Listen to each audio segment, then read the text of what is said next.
death. He opened his eyes and turned his nose toward that scent. It came from the empty pillow next to him. Morning sunlight slanted through his bedroom window, illuminating a white brassicatale orchid.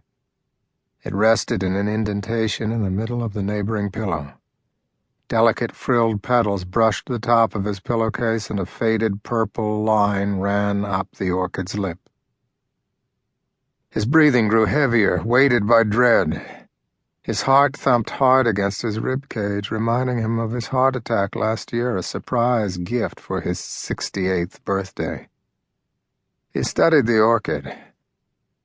When he'd last spotted such a flower, he'd been a much younger man, barely into his 20s. It had been floating in a crimson puddle, its heavy scent interwoven with the hard iron smell of his own blood. Why again, now, after so many years? He sat up and searched his apartment's small bedroom. Nothing seemed disturbed. The window was sealed, his clothes were where he had left them, even his wallet still lay on the bureau. Steeling himself, he plucked the orchid from his pillow and held its cool form in his palm. For years he'd lived in dread of receiving such a flower again.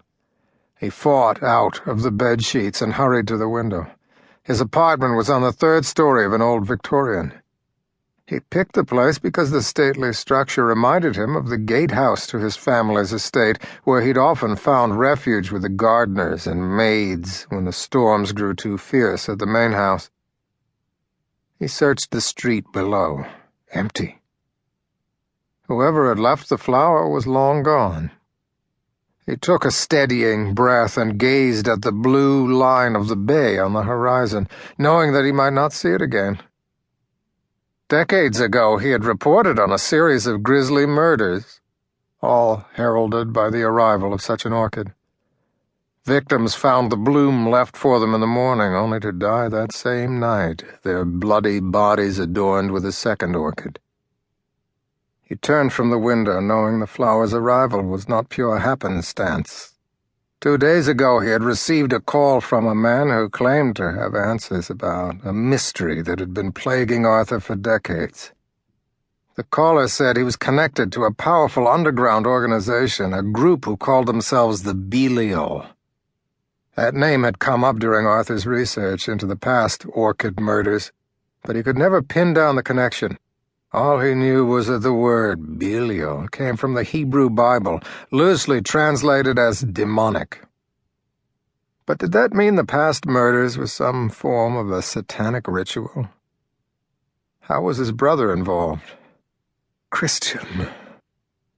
He whispered his brother's name, hearing again his boyish laughter, picturing the flash of his green eyes, the mane of his dark hair that he always let grow overly long and carefree. Though decades had passed, he still did not know what had happened to his brother. But the caller had said that he could reveal the truth to Arthur, tonight. He glanced at the orchid still in his hand. But will I live long enough to hear it? As he stood there, memories overwhelmed him.